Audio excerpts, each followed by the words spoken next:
El acta número 2, discutida, aprobada. Pasamos al expediente 19.117 y en ese marco habíamos aprobado una moción para recibir al magistrado don Carlos Chinchilla Sandí. ¿Por qué no se sienta más en el centro, don Carlos? Porque tiene que ser una presentación. Le agradecemos su presencia acá y le damos la palabra. 10 minutos le bastan, magistrado. Un poquito más, ahí le extendemos. Tiene la palabra por el orden el diputado Vargas Varela. Gracias, presidente. Compañeros diputados y diputadas de esta comisión, quería dejar cursando en actas mi justificación por la ausencia que tuve ayer en esta comisión muy importante que está viendo el proyecto de probidad. La razón de mi ausencia el día de ayer es que a un familiar muy querido tuvo un accidente y entonces teníamos ayer que ir a un tratamiento médico bastante delicado y por esa razón no pude venir. La probidad pasa en primer lugar por la familia.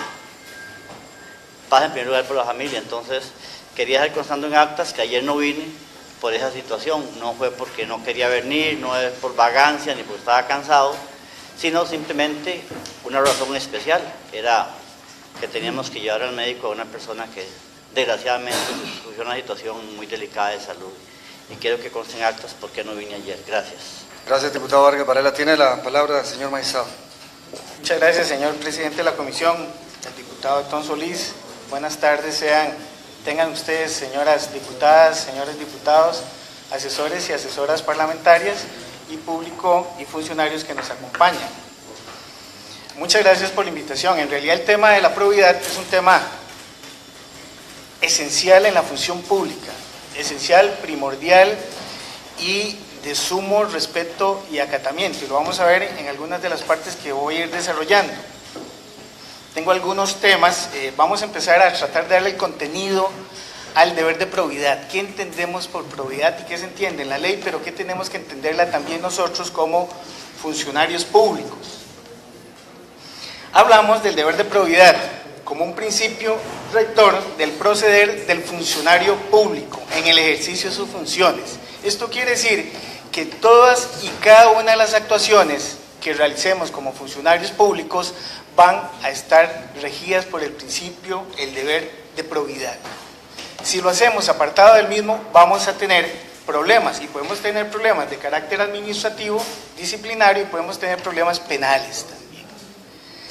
El concepto como tal, como lo dijo el diputado Vargas Varela, tiene un contenido con la familia también. Es que la esencia de la probidad tiene que ver con la recta actuación y honrada actuación del ser humano en la vida, en sociedad.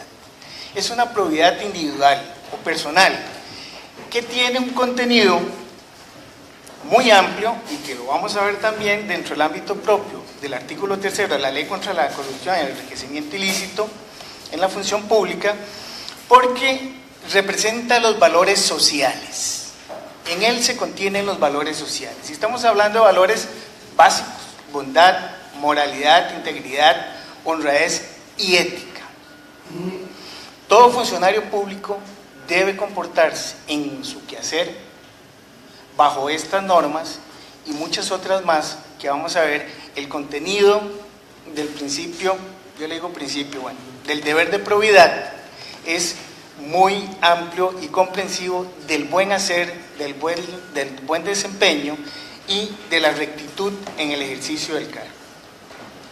Cuando hablamos de una probidad funcional, la misma la tenemos que entender contraria al comportamiento social, inmoral y antiético.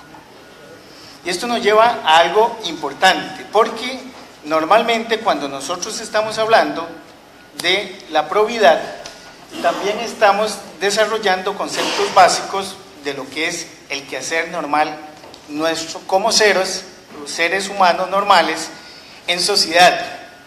Y más adelante voy a tocar un tema: ¿cuándo dejamos de ser funcionarios públicos para ser simples personas civiles y hacer lo que nos da la gana? Ahorita hablamos sobre ese punto, que es un punto importante también.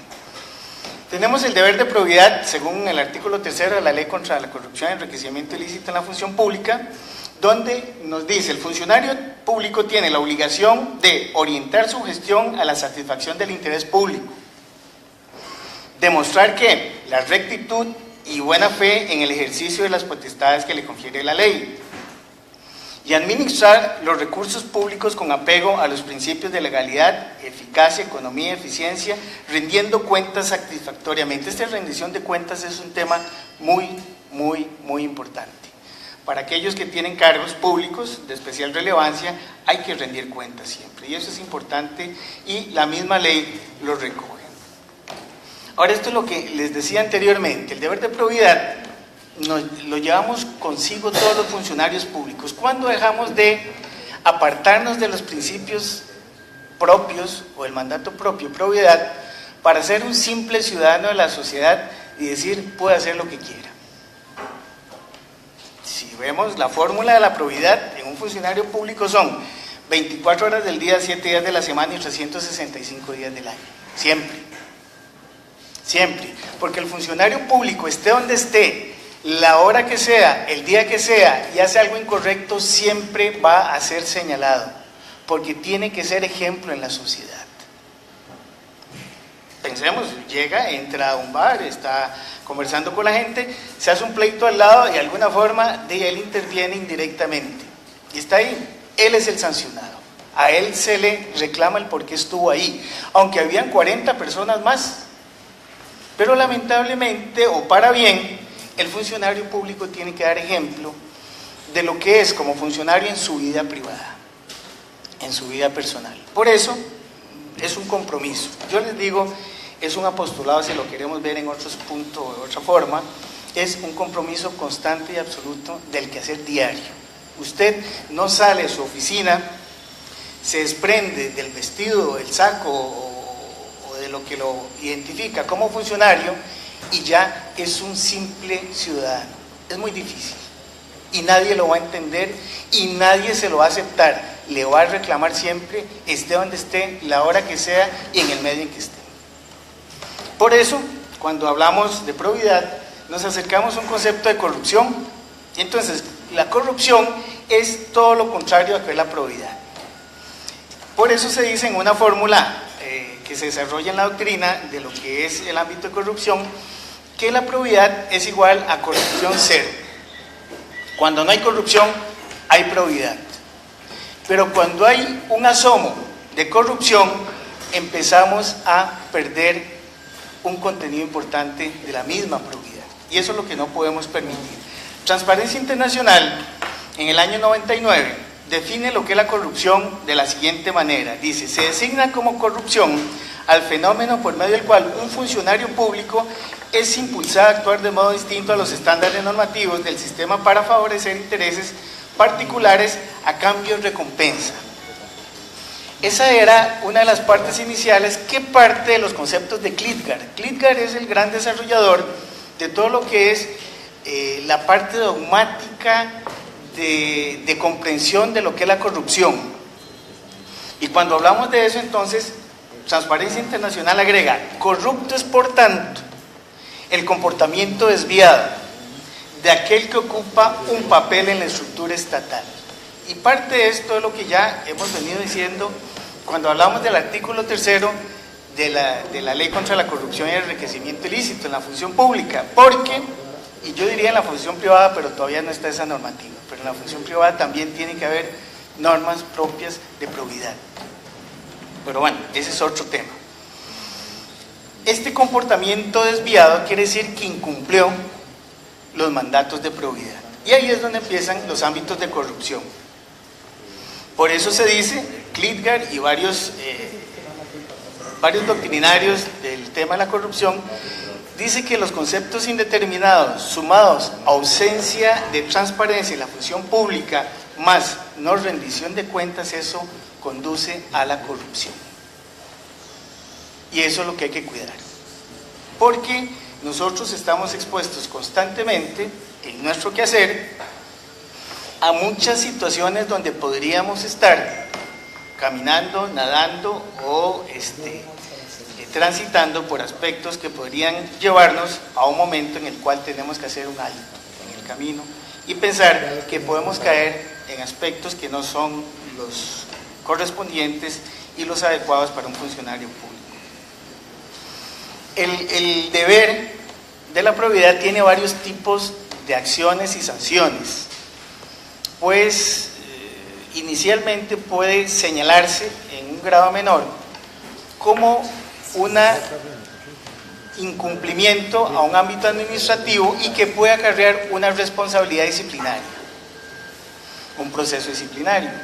Otro más grave podría ser en el caso de cometer un hecho delictivo y en el cual la sanción es diferente. Ahora lo que nos corresponde de alguna forma, y lo vamos a ver más adelante, es con respecto a la pérdida de la credencial con la reforma constitucional. Aquí los deberes que nosotros tenemos en la función pública, el bien jurídico protegido que la Sala de Casación Penal, la Sala Tercera de la Corte Suprema de Justicia ha dicho desde hace años, es que antes se entendía, para ponerles un ejemplo, que el peculado era un delito de resultado. ¿Por qué? El bien jurídico que se pensaba él mismo era el perjuicio a la hacienda pública, porque se veía en forma de contenido económico. La Sala de Casación Penal, dijimos, sí, ese es uno de los bienes jurídicos que tiene el delito de peculado, como muchos otros que vamos a ver, pero no es exclusivo. Hay otro que es más importante que él, que está junto a este, que le digo que es la hacienda pública, que es el deber de probidad en el ejercicio de la función pública. Y ustedes dirían, ¿qué importante es decir que la hacienda pública o el deber de probidad? Es importante, porque el contenido es distinto y nos cambia la naturaleza del delito. Y a eso quería llegar. Cuando hablamos de los delitos en la función pública, de los deberes de la función pública, hablamos hoy día de delitos de peligro abstracto. Antes hablábamos de delitos de resultado. Quiere decir que en los delitos de peligro abstracto no se admite la tentativa. La tentativa, que sí se ve en los delitos de resultado, ya es delito consumado en los delitos de peligro abstracto. Y esto es parte de lo que son los delitos especiales propios, cuando necesita un elemento especial subjetivo del autor, que en este caso es funcionario público. Tiene que ser funcionario público. Como le digo, el principio básico, y nosotros, el bien jurídico más importante de los delitos funcionales, tiene que ver directamente con lo que es la probidad. Las sanciones las encontramos en el Código Penal, en la Ley contra la Corrupción y el Enriquecimiento Ilícito. Hablamos de tipos penales: cohecho impropio, corrupción agravada, corrupción de jueces, penalidad corruptora, enriquecimiento ilícito, conclusión, prevaricato, peculado, soborno transnacional y tráfico de influencias. Estos son tipos penales que recogen todo este aspecto que nos está interesando en este momento. Pero, llegando ya propiamente a lo que es el proyecto de ley, en este caso de modificación o ampliación, en este caso de la Constitución Política, un agregado que sería la misma, una adición que se hace por medio en el artículo 112, tenemos que ya existen causales para la cancelación pérdida de las credenciales de diputado y diputada. Hablamos del artículo 111. El mismo recoge una de ellas: aceptar cargo o empleo de otros poderes del Estado de las instituciones autónomas. El artículo 112 habla de contratos con el Estado, concesiones de bienes públicos, no intervención como director, administrador, etcétera, de empresas que contraten con el Estado. Todos estos supuestos de causales de pérdida de las credenciales de diputado o diputada son violación al principio de probidad por sí mismas, pero aquí se detallaron.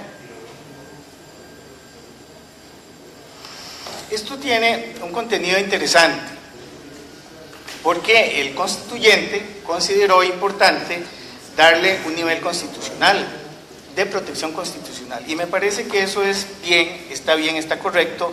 Es la primera magistratura, o sea, tienen los diputados y las diputadas la representación más importante en el Estado, y por supuesto que tiene que tener un contenido de carácter constitucional.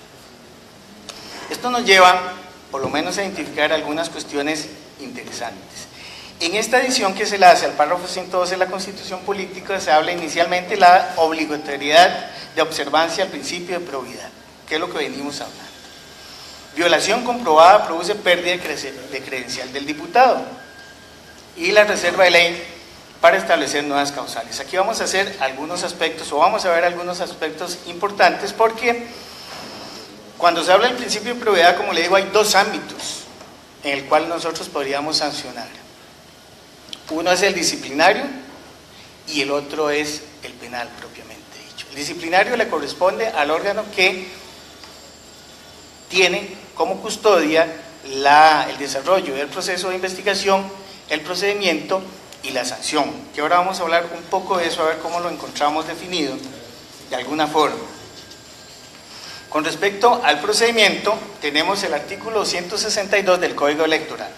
Aquí vamos a ver algunos contenidos del mismo. Hay un estudio de admisibilidad, estamos hablando procedimentalmente. Una vez admitido, se designa magistrado instructor. ¿Cuál es el magistrado instructor?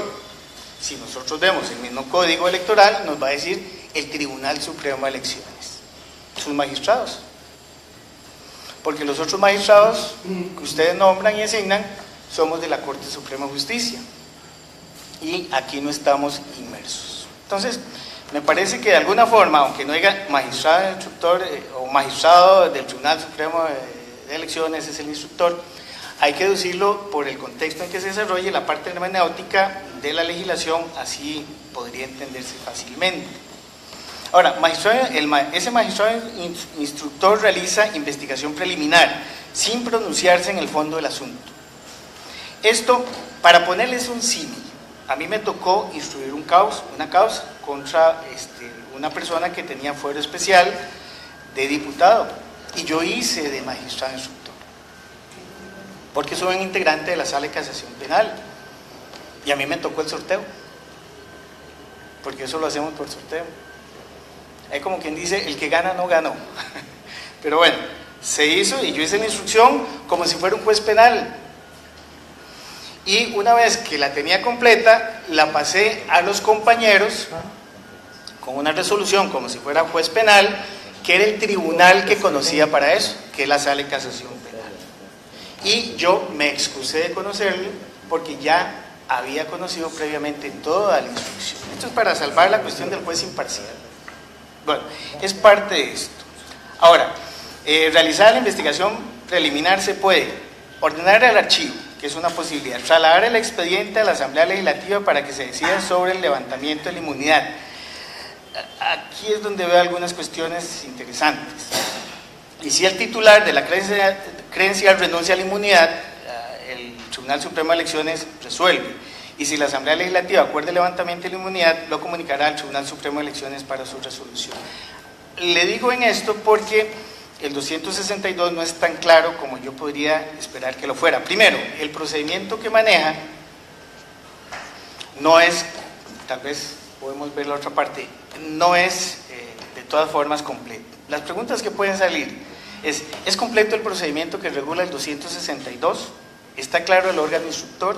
¿Podría mejorarse el procedimiento? Bueno, yo podría darles unas respuestas, tal vez no es la más certera para lo que ustedes puedan pensar, pero como criterio mío, ¿es completo el procedimiento? No es completo el procedimiento, hay que detallarlo más, hay que ampliarlo más, hay que darle mejor contenido.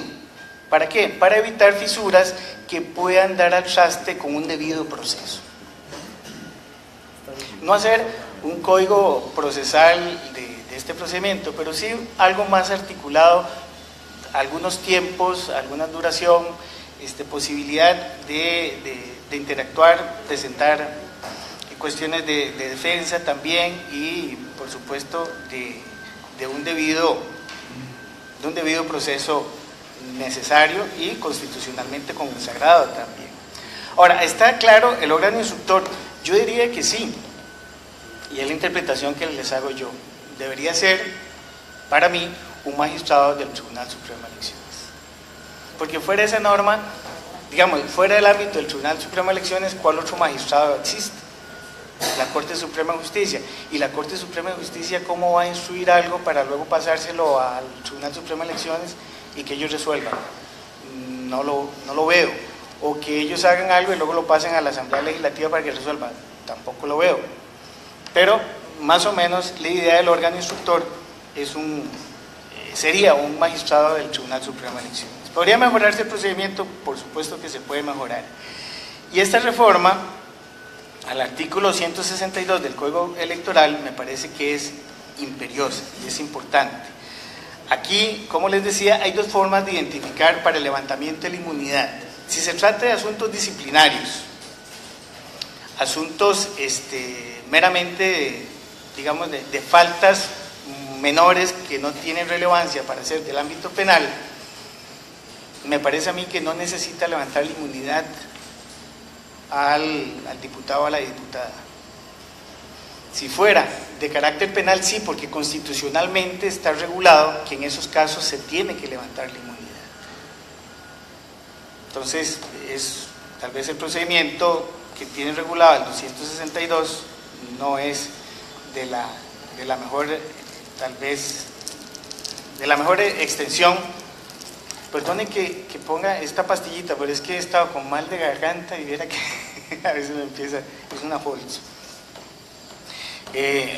Entonces, para mí, habría que pensar en ese 262 del Código Electoral, que es como un código procesal completo, y ver si se puede hacer algo en razón de mejorar su redacción. Delegación a la ley. Desde que yo vi la reforma, lo vi interesante. La cuestión de derogar en una ley ordinaria un mandato constitucional. Vamos a ver, si vemos la génesis, es la resolución de la Sala Constitucional 2010, hay otras anteriormente, viene a decirnos que hay una inconstitucionalidad de allí, primero porque el deber de probidad no está consagrado como una de las causales. Y luego, el procedimiento que se pretende seguir con derogación, con limitación del 68 de la Ley de la Contraloría General de la República, tiene sus problemas y se elimina.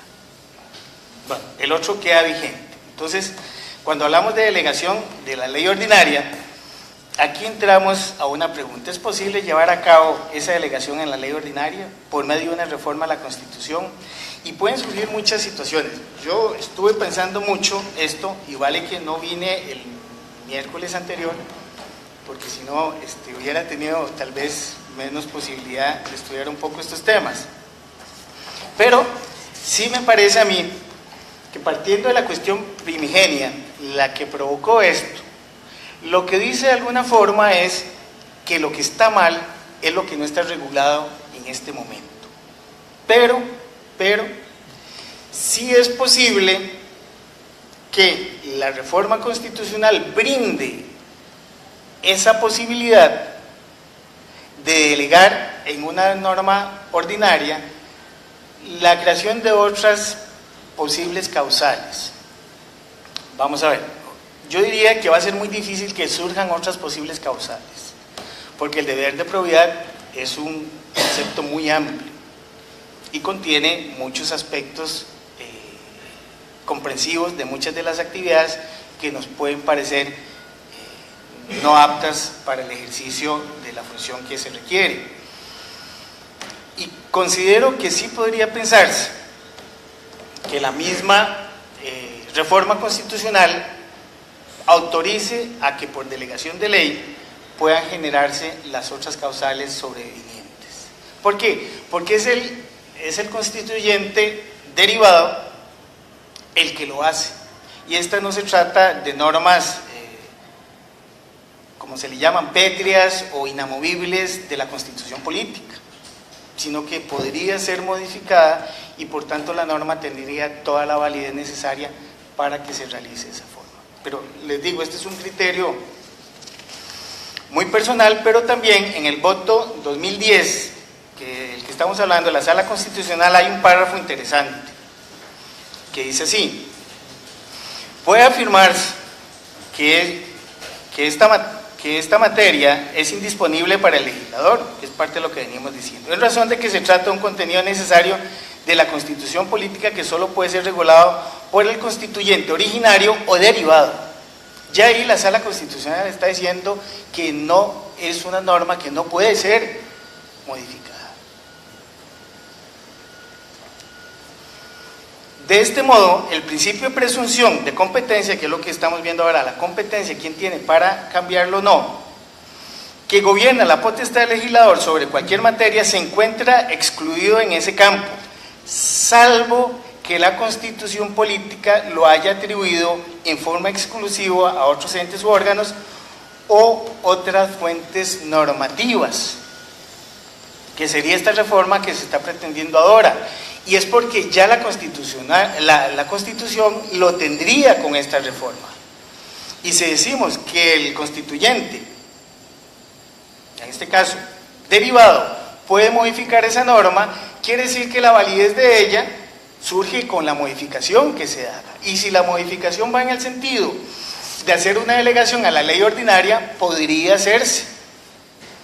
Y es lo mismo que está diciendo la Sala Constitucional en este párrafo. O como en este caso constituyen contenidos necesarios de la Constitución. Sí, cuando esté la reforma constitucional, ya es un contenido de la Constitución.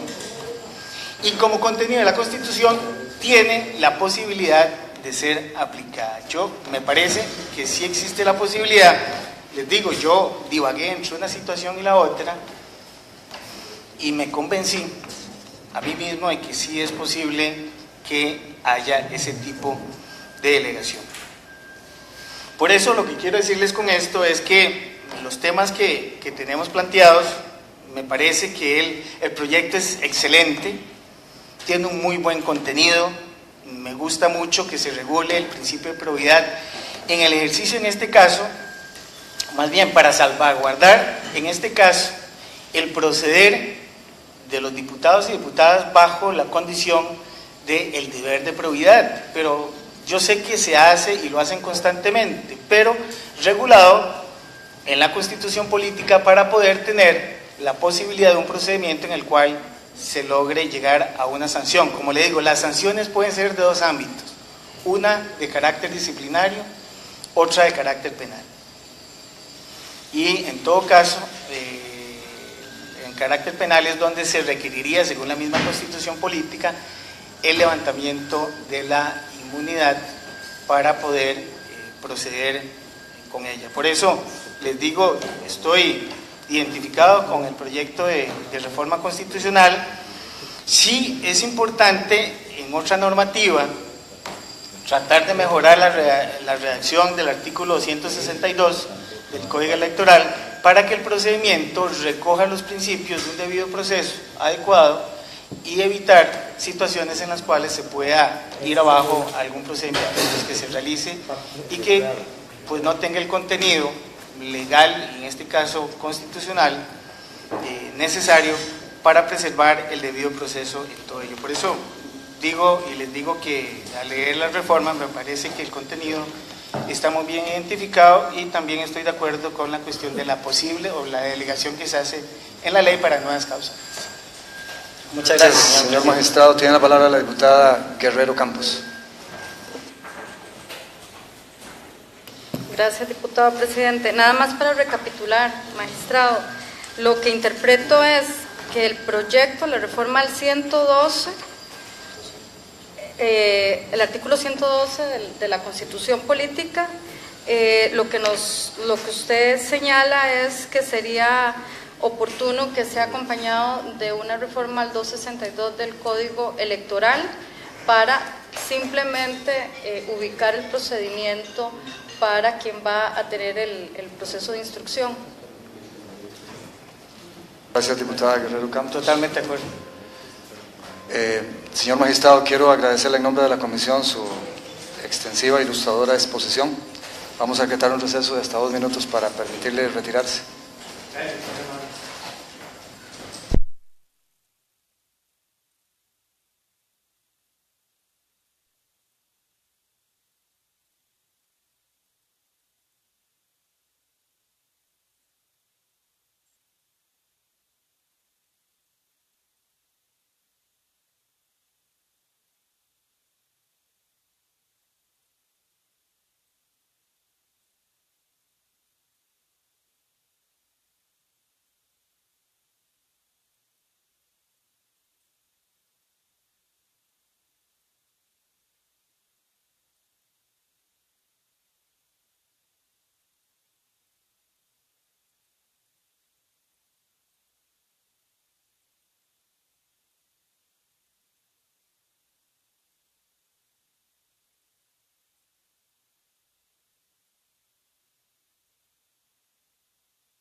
Yo quisiera, diputadas y diputados, que iniciáramos la discusión que tenemos que tener sobre este proyecto. Quisiera recapitular cómo lo veo a estas horas del partido, después de haber estado en la agenda legislativa desde el 1 de mayo de 2014, con esta redacción, habiendo escuchado a los comparecientes y habiendo consultado mucho. Vamos a resumir cómo está la situación. Lo que la Sala dijo en el 2010 es que los diputados pueden ser sancionados por faltas al deber de probidad, pero no se puede establecer la sanción de pérdida de credencial por faltas al deber de probidad sin una reforma constitucional. Ese es el tema. No es que no podamos ser sancionados por faltas al deber de probidad. Lo que no es procedente, y eso es lo que ordenó la Sala que se corrigiera, es ser sancionados con pérdida de credencial por faltas al deber de probidad. Ese es el corazón de esta reforma. Eso es lo que tenemos que hacer. Si se aprueba la reforma, hay que hacer una ley por medio del 262 o una ley exclusiva para regular de qué manera se aplicará esta norma constitucional, cuáles serán las definiciones de probidad que llevarán a pérdida de credencial, quién será el encargado de instruir, quién es el encargado de tomar la decisión. Eso tenemos que hacerlo en una ley. Y lo que ahora tenemos que decidir es si estamos de acuerdo o no con que un diputado pueda perder la credencial ante eventuales faltas al deber de probidad. Como lo decía el magistrado y lo explicaba este servidor ayer, ya existen causales para perder credencial en la Constitución, tanto en este mismo artículo 112 como en el artículo 111. Por otra parte, ya existen sanciones a los diputados por faltas al deber de probidad. Unas de ellas están en la ley contra el acoso sexual y otra la que todos conocemos, que cuando perdemos una sesión sin permiso, perdemos la dieta. Esa es una sanción administrativa. Entonces, diputadas y diputados, ese es el tema que tenemos al frente. Les decía que después de tanto tiempo esto en la palestra, yo mismo, diputadas y diputados, tengo 3 cambios que sugeriría a la reforma tal y como está redactada. Nosotros lo que tenemos que hacer, recuerden, diputadas y diputados, es hacer un informe al plenario. El plenario sería el que tendría que aprobar cualquier reforma que hagamos a este texto. Y la primera reforma surge de escuchar ayer al procurador de la ética, al licenciado Ronald Víquez, cuando dice, si tienen al frente ustedes la reforma propuesta dice la observancia del principio de probidad. Él dice que para precisar y ajustar esto a las definiciones que están en la ley contra la corrupción y el enriquecimiento ilícito, que usemos el concepto de deber, no de principio. Hay 2 partes en que entonces habría que sustituir principio, tanto en la primera línea como en la segunda, por deber. El segundo cambio me parece a mí elemental. Tal y como dice ahora la segunda oración de la propuesta de reforma, se deduce que cualquier violación al deber de probidad producirá la pérdida de credencial. Porque dice, la violación comprobada de dicho, diría ahora, deber, el de probidad, de acuerdo con la ley, producirá la pérdida de la credencial del diputado. Y no es eso, yo creo, lo que buscamos. Debe decir, puede producir la pérdida de credencial del diputado. Aquí está diciendo que cualquier falta al deber de probidad conduce a la pérdida de credencial. Y lo que nosotros queremos crear es la posibilidad. Y como dice esa misma oración, de acuerdo con la ley, esa ley que tenemos que elaborar posterior a esta reforma constitucional cuando sea aprobada, en que se establecerá precisamente cuándo es que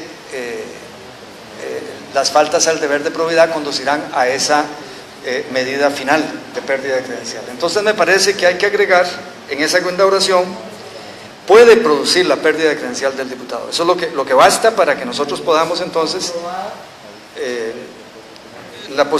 crear la posibilidad de que un diputado pierda la credencial por faltas al deber de probidad. Ahora, como se lee, pareciera que cualquier falta al deber de probidad implica perder la credencial.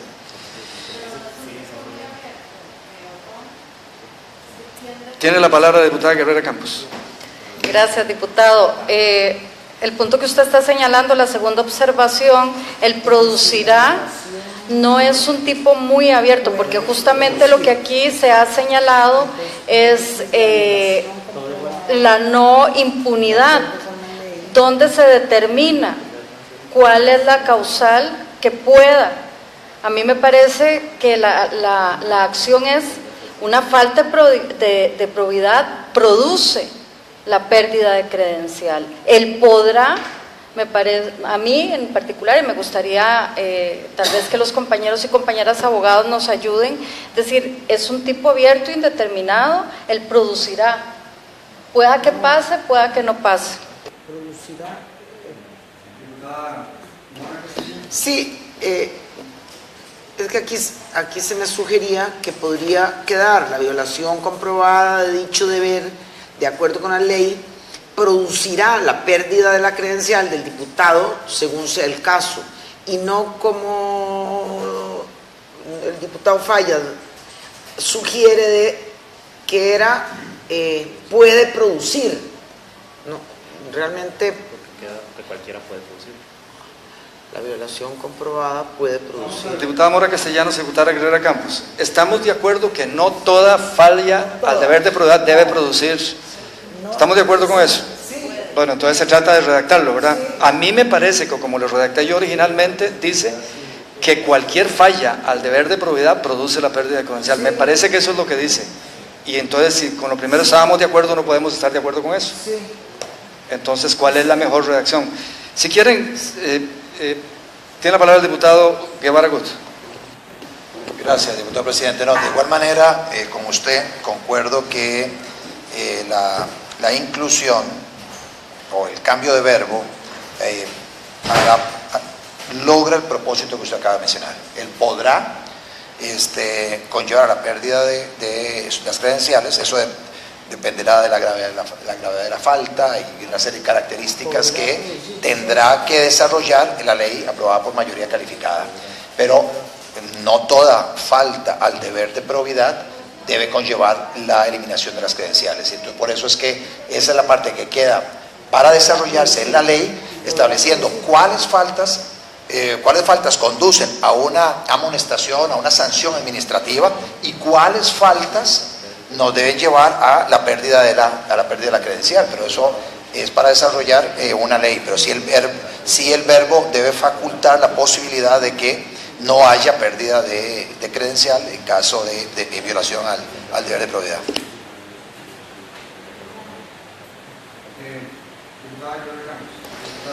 Gracias, diputado.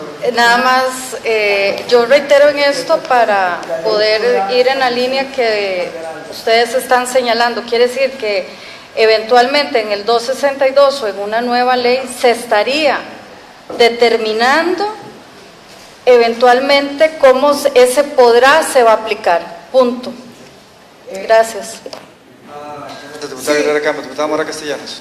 Viendo ya el párrafo entero, después de lo que don Otto sugiere, quedaría una cacofonía importante si ponemos podrá producir la pérdida, punto y seguido, la ley podrá establecer. Entonces ese segundo podrá habría que quitarlo. Okay, yo estaría de acuerdo con la... Gracias, Mora Castellanos. Entiendo que estamos de acuerdo que hay que hay que calificar esto y que no quede que siempre. Y la tercera propuesta, yo les decía de 3 cambios. La tercera propuesta es precisamente eliminar esa última oración. Esa última oración, la ley podrá establecer nuevas causales que produzcan la pérdida de credencial de los diputados. Yo sugeriría eliminarla. La verdad es que lo que intentaba era crear ya, con tanto que cuesta una reforma constitucional, nuevas posibilidades. Pero aquí estamos concentrándonos en el tema de la probidad, la ética, la integridad. Y yo consulté para información de ustedes, diputadas y diputados, si podríamos hacer un agregado acá. Ustedes saben que Hoy en día no se pierde la credencial aún ante una condena firme contra un diputado. Pero si yo agregase eso acá, estaría por conexidad haciendo inconstitucional esta reforma. Entonces, quizás hay que hacer otra reforma en esa dirección, pero el tema que nos tiene acá, el tema que llevó al plenario a darle 3 lecturas de admisión es el tema de la probidad, el tema de la ética, el tema de la integridad.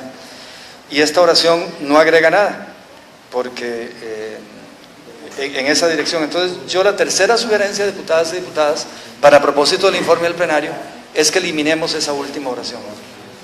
Y entonces la sugerencia sería que preparemos un informe, y esto estoy como sometiéndolo a consideración, y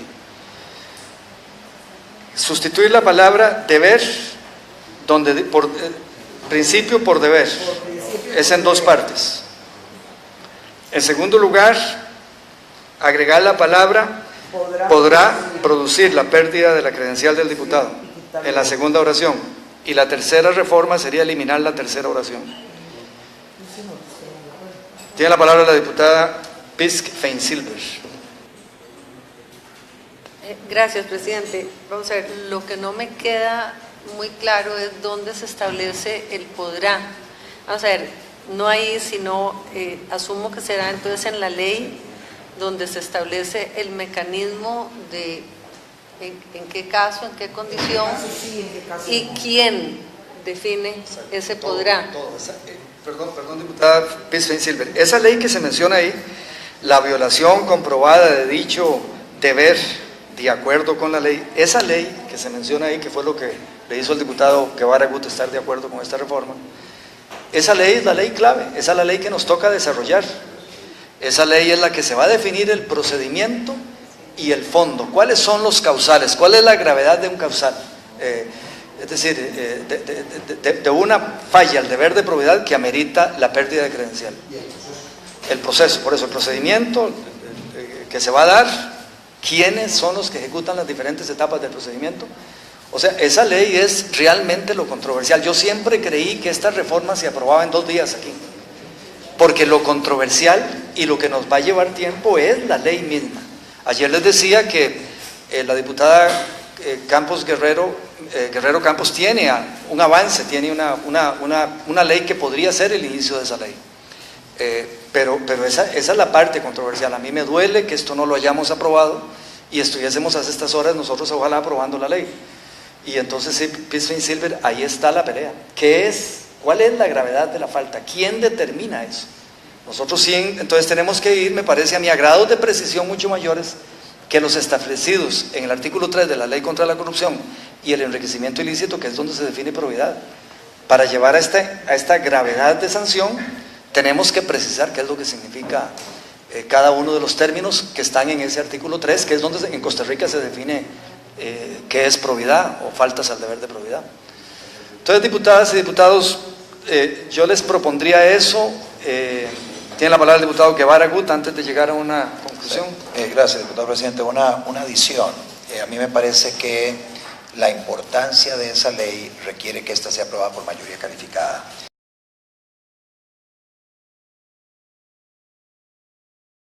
Una ley o modifique la ley de tal manera que se la pueda aplicar a alguien en particular, o diseñando casi que un traje a la medida para quitarse de encima a un diputado que le esté estorbando. Por eso me parece que la discusión, estoy de acuerdo que esta ley es lo más importante. Aquí está el principio general, pero la ley que detalla esto es sumamente importante, y la idea es que sea una ley que logre conjuntar un gran acuerdo, por eso la mayoría calificada, y cualquier modificación que vaya a experimentar esa ley deba ser por mayoría calificada, de tal manera que una mayoría coyuntural no se arme de unas herramientas para quitarle la credencial a un diputado que está molestando. Diputado Guevara Gut, ilústreme. Siempre que de una norma constitucional, casi siempre se menciona que tiene que haber una ley, ¿verdad? Para cada norma constitucional. Cuando se requiere mayoría calificada, así lo establece la Constitución, recuerden. Sí, efectivamente hay algunas disposiciones en la Constitución que hablan de que la ley que detalla algo, cuando refiere a una ley que del todo yo creo que podemos buscar varios artículos constitucionales donde señala que debe ser por mayoría calificada. Si no menciona que es mayoría calificada, es una ley ordinaria. Gracias, diputado Guevara. Yo estaría de acuerdo con esa cuarta, sería modificación a la reforma. Agregar ahí donde dice, de acuerdo con una ley aprobada por mayoría calificada. ¿Estamos de acuerdo, diputadas y diputados? Sí. ¿Estamos de acuerdo entonces con sustituir principio por deber 2 veces? Con agregar de acuerdo con la ley, sustituirlo por de acuerdo con una ley aprobada por mayoría calificada. ¿Están de acuerdo que en lugar de producirá, diga podrá producir? ¿Y están de acuerdo con eliminar la última oración? ¿Qué, diputadas y diputados? Siendo así, yo me voy a hacer cargo de preparar un informe, el informe que nosotros remitiríamos al plenario, y en la próxima sesión yo lo circulo y aprobaríamos ese informe, lo firmaríamos y lo aprobaríamos. Sin más asuntos que tratar, siendo las 14:01 se levanta la sesión.